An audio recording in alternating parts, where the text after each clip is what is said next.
काठमाडौँ उपत्यकाका नदी किनारामा करिडोर निर्माण सुरु भएको 2 दशकभन्दा बढी भइसक्दा समेत पूर्ण हुन सकेन। सुकुम्बासी बस्ती र मुआब्जा मुख्य समस्या। पर्याप्त यात्रु पाउन नसकेपछि नेपाल वायुसेवा निगमको जापानका लागि उडान कार्यतालिका प्रभावित। ओसाकाका लागि आज भएको उडानमा जम्मा 18 जना मात्रै यात्रु। अमेरिका र चीनबीच व्यापार युद्ध अन्त्यका लागि सेप्टेम्बरमा पनि वार्ता जारी रहने। एकअर्का विरुद्धको कर भने यथावत। र साफ अन्डर 15 फुटबलको उपाधिका लागि आज नेपाल र भारत भिड्दै नेपाललाई साख जोगाउने मौका। नमस्कार, कान्तिपुर डायरीका साथमा साथी सुरज र म अनिल। सुरु गरौँ मुख्य प्रसङ्गबाट। काठमाडौँ उपत्यकाका नदी किनारमा करिडोर बनाउन सुरु गरेको 2 दशक बढी भइसक्दा पनि निर्माण सम्पन्न भएको छैन। बागमती सहित 7 सहायक नदीमध्ये अधिकांश स्थानको काम गतिहीन अवस्थामा छ। कतै सुकुम्बासी बस्ती, कतै पुल त कतै मुआब्जा विवादले करिडोर निर्माण अलपत्र प्राय बनेको छ। गोकर्णदेखि बल्खुसम्म बागमती नदीको दुईतर्फी 34 किलोमिटर क्षेत्रमा करिडोर बनाउन थालेको 24 वर्ष भए पनि सडक कालोपत्रीको काम 16.5 किलोमिटर मात्र भएको छ। भीमसेन गोलादेखि शान्तिनगरसम्म सुकुम्बासी बस्तीका कारण काम अलपत्र परेको छ भने सिनामङ्गलवासीले मुआब्जामा असन्तुष्टि जनाएपछि करिडोर विस्तार रोकिएको छ। विष्णुमती र धोबी खोला करिडोरको हालत पनि उस्तै छ। यसै सन्दर्भमा हामीले अधिकार सम्पन्न बागमती सभ्यता एकीकृत विकास समितिका अध्यक्ष नरेन्द्र श्रेष्ठलाई करिडोर विस्तार प्रभावकारी नहुनुको मुख्य कारण के हो भनी सोधेका छौँ।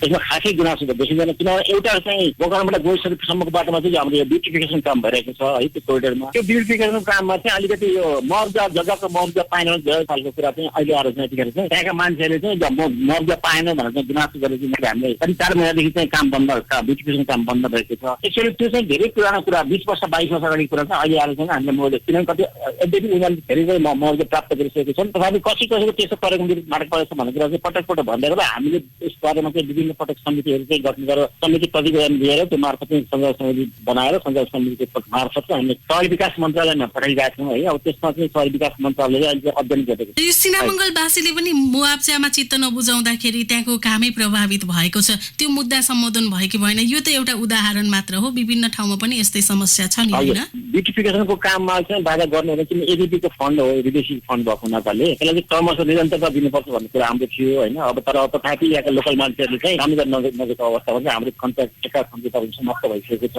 र नयाँ गर्नुपर्छ, म्याथअप गर्नुपर्ने अवस्था हुन्छ। त्यसले गर्दाखेरि यो चाहिँ अलिकति यो चाहिँ नेपाल सरकारले गम्भीरसँग नेपाल सरकारलाई नै हेर्नुपर्छ जस्तो मलाई लाग्छ। अहिलेको प्रमुख मुद्दा के हो त? प्रमुख मुद्दा भनेकै त्यो कोरिडोर बागमतीको ब्युटिफिकेसन गर्ने सिलसिलामा करिब 71% काम सम्पन्न भइसकेको छ। 29% काम चाहिँ बाँकी छ ब्युटिफिकेसनको। त्योमा चाहिँ नै यिनीहरूले चाहिँ हामीले मुआब्जा पाउनुपर्छ, अन्यथा हामी काम दिँदैनौँ भन्ने खालको प्रमुख मुद्दा हो र यो मुद्दालाई चाहिँ नेपाल सरकारले चाहिँ गम्भीरता रूपमा लिनुपर्छ जस्तो मलाई लाग्छ। करिडोर बनाएर नदीलाई स्वच्छ बनाउने, ट्राफिक व्यवस्थापन गर्ने भन्दा पनि लागत बढाउने काममा मात्र कर्मचारीहरू हाबी भए भन्ने आरोप छ नि तपाईहरूलाई? होइन, लागत बढाउने काम अहिलेसम्म नि भएको छैन। किन पहिला यो 27 महिनामा सम्पन्न गर्नुपर्ने प्रोजेक्ट हो हाम्रो। 27 महिना कम्प्लिट भइसक्यो, 71% काम सम्पन्न भइसकेको, केही काम बाँकी छ। यसलाई लागत नै कुनै पनि बढेको छैन। अब चाहिँ यसरी 4 महिनासम्म काम गर्न नपाई ठेगारका सामान मेटेरियल त्यतिकै पर्छ बसिरहेका छन्। अलरेडी त्यो श्रमिकलाई जेला दिइरहनुपर्छ। यसकारण चाहिँ त्यो लागत चाहिँ अटोमेटिक त्यही त बढ्छ नै है, किनभने कामै गर्न नपाई समयमा काम गर्न सम्पन्न गर्न नपाई ठेगार त लागत बढ्छ नै। एकअर्को निकायबीच समन्वय नहुँदा पनि काम गतिहीन भएको भन्ने छ नि। त्यो क्षेत्रमा यो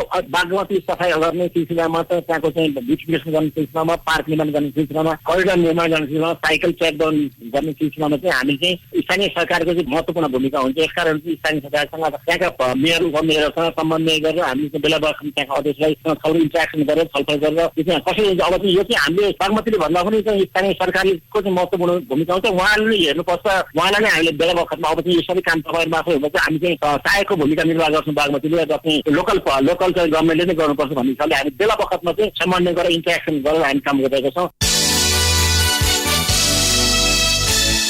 सातामा 3 पटक जापानको ओसाका उडान थालेको नेपाल वायुसेवा निगमको वाइड बडी विमानको उडान तालिका परिवर्तन भएको छ। यात्रु अभाव भएपछि उडान घटाएर निगमले यसअघिको तालिका परिवर्तन गरेको हो। अपेक्षाभन्दा निकै कम यात्रुको सङ्ख्या भएपछि घाटाको स्थिति आएको भन्दै निगमले सातामा 2 पटक मात्रै उडान भर्ने निर्णय गरेको हो। जापानको ओसाकाका लागि आज बिहानको उडानमा यात्रुको सङ्ख्या 18 जना मात्रै थियो भने फर्कनेको सङ्ख्या भने 64 जना छन्। तीमध्ये 30 यात्रु भने गत साताकै उडानमा निःशुल्क रूपमा उडेर निगमकै खर्चमा ओसाकामा बस्दै आएका छन्।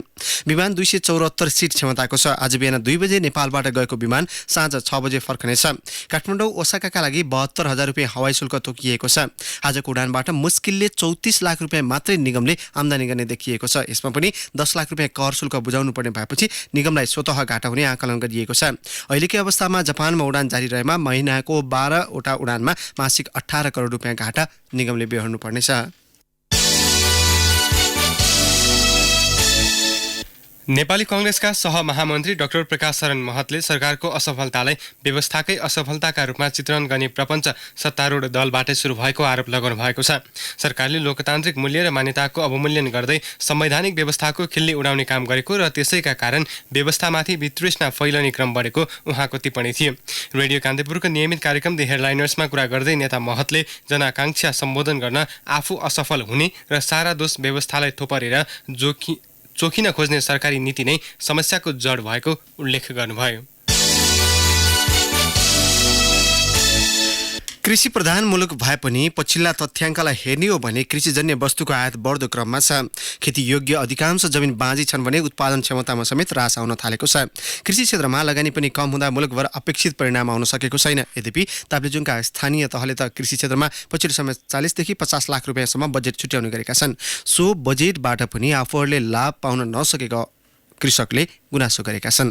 ताप्लेजुङबाट आनन्द गौतमको यो रिपोर्ट।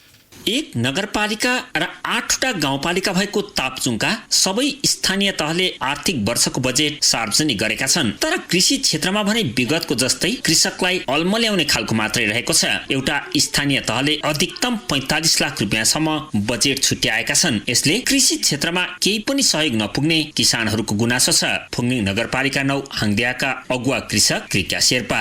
खासै साँच्चै नै भन्नु पर्यो र राम्रैसँग कृषि व्यवसाय नै गर्नु पर्यो भने चाहिँ खासै यसले त केही उपलब्धि भएको पनि छैन र हुँदैन पनि रहेछ। यो चाहिँ अहिले सरकारले साँच्चै भन्नु भने जनतालाई आँखामा छारो हाले जस्तो मात्रै दिएँ मैले दिएको छु र तपाईँहरूले गरेको छ भन्ने बनाएको मात्रै जस्तो भएको छ क्या। यो चाहिँ खासै त्यस्तो उपलब्धि हुनेवाला केही पनि छैन। गरा सुधार, सिँचाइ, रोग किरा नियन्त्रण, आधुनिक प्रविधिको खेती र वन्यजन्तु नियन्त्रण किसानको माग रहेको छ। तर नयाँ अवधारणा नल्याई पुरानैलाई निरन्तरता दिएका स्थानीय तहले बजेट छरपष्ट पारेर ल्याएका छन्। कृषिको बजेट अपर्याप्त रहेको अनुभूति भने जनप्रतिनिधिलाई पनि भएको छ। मेरिङदेन गाउँपालिकाका अध्यक्ष गणेश लिम्बू। यो बजेट त्यस्तो पर्याप्त त होइन। हामीलाई पनि त्यस्तो पर्याप्त किसानलाई हुन्छ र कृषि क्षेत्रमा यति बजेट पर्याप्त हुन्छ जस्तो त लागिराखेको थिएन। तर हाम्रोमा त्यो कसरी कम बजेट हामीले विनियोजन गर्यौँ भने हामीसँग यो कृषि क्षेत्रमा कर्मचारी नै छैन। बढ्दो परनिर्भरता, युवाहरूको विदेश मोह र स्थानीय सरकारको समृद्धिका लागि कृषिमा फड्को मार्ने खालको योजना स्थानीय तहले ल्याउनु पर्ने जरुरी छ। बजेट त कम छ नै, किसानलाई सहभागी गराएर वाही पाउने र समृद्धि बढाउने खालको नीतिता कार्यक्रम पनि स्थानीय तहले ल्याएका छैनन्। रेडियो कान्तिपुरका लागि आनन्द गौतम, फुङलिङ, ताप्लेजुङ। कान्तिपुर डायरीमा अब ब्रेकको पालो। अब बाँकी प्रसङ्ग। नेपाल आर्थिक पत्रकार समाज सिर्जनको नयाँ कार्य समितिका लागि आज निर्वाचन हुँदैछ। काठमाडौँमा सुरु 20औं वार्षिक साधारण सभाको बन्द सत्रपछि निर्वाचन कार्यक्रम सुरु हुने सिर्जनले जनाएको छ। सिर्जनको अध्यक्षका लागि भीम गौतम र मोदनाथ ढकालले उम्मेदवारी दिने घोषणा गरेका छन्। उपाध्यक्षमा विष्णु बेलवासी, सरस्वती ढकाल र अनुज राज ढकाल तथा महासचिवमा अच्युत पौडेल र सुजन ओलीले उम्मेदवारी दिएका छन्। आर्थिक पत्रकारहरूको साझा संस्था सिर्जनले आगामी 2 वर्षीय कार्यकालका लागि नयाँ कार्य समिति चयन गर्न लागेको हो।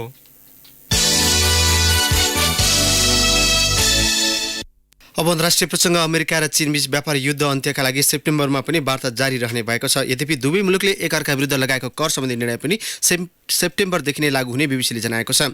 अमेरिकी राष्ट्रपति डोनाल्ड ट्रम्पले अमेरिका भित्री नै चिनिया उत्पादनमाथि लगाउने निर्णय भएको कर भोलिदेखि लागू हुने स्पष्ट पार्नु भएको छ। असमान व्यापार नीति विरुद्ध वार्ता टोलीले सम्झौता नगर्ने बताएका ट्रम्पले व्यापार युद्ध अन्त्यका लागि चीनपछि हट्नुपर्ने बताउँदै आउनुभएको छ। एकापछि माथि करको बर्सात गरेका विश्वका ठूला अर्थतन्त्र भएका मुलुक बीचको खर्बौं डलरको व्यापारमा भएको तनावले विश्व अर्थतन्त्र समेत सङ्कटमा परेको छ। अब खेल प्रसङ्ग साफ अन्डर 15 फुटबल च्याम्पियनसिपको उपाधिको लागि नेपालले आज भारतसँग प्रतिस्पर्धा गर्दैछ। 5 राष्ट्र सहभागी प्रतियोगिताको राउन्ड रोबिन लिगमा दोस्रो स्थानमा रहेको नेपालीले भारतीय भूमिमा फाइनल खेल्न लागेको हो। कोलकाताको कल्याणीमा खेल नेपाली समयअनुसार दिउँसो 3:15 बजे सुरु हुनेछ। प्रतियोगिताको 5 संस्करणमध्ये नेपालले फाइनल खेल्न लागेको यो तेस्रो पटक हो। यसअघिका दुवै फाइनलमा नेपाल भारतसँग पराजित भएको थियो।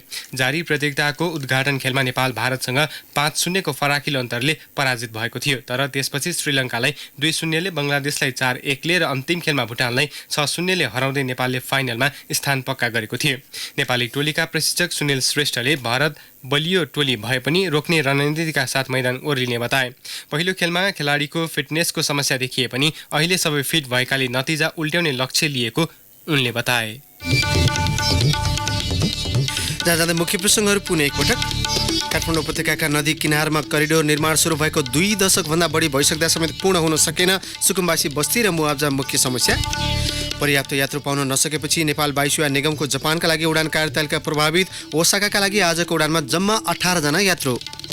अमेरिका र चीनबीच व्यापार युद्ध अन्त्यका लागि सेप्टेम्बरमा पनि वार्ता जारी रहने, एकअर्का विरुद्धको कर भने यथावत। र साफ अन्डर 15 फुटबलको उपाधिका लागि आज नेपाल र भारत भिड्दै नेपाललाई साख जोगाउने मौका। हवस् नै प्रसङ्गसहित कान्तिपुर डायरीको यो बुलेटिन अहिलेलाई यहीँ सकिन्छ। हाम्रो अर्को बुलेटिन दिउँसो 1 बजे डिस्ट्रिक्ट डायरी हुनेछ। तबसम्मका लागि कान्तिपुर डायरीबाट साथी सुरज र म अनिल बिदा माग्छौँ। नमस्कार।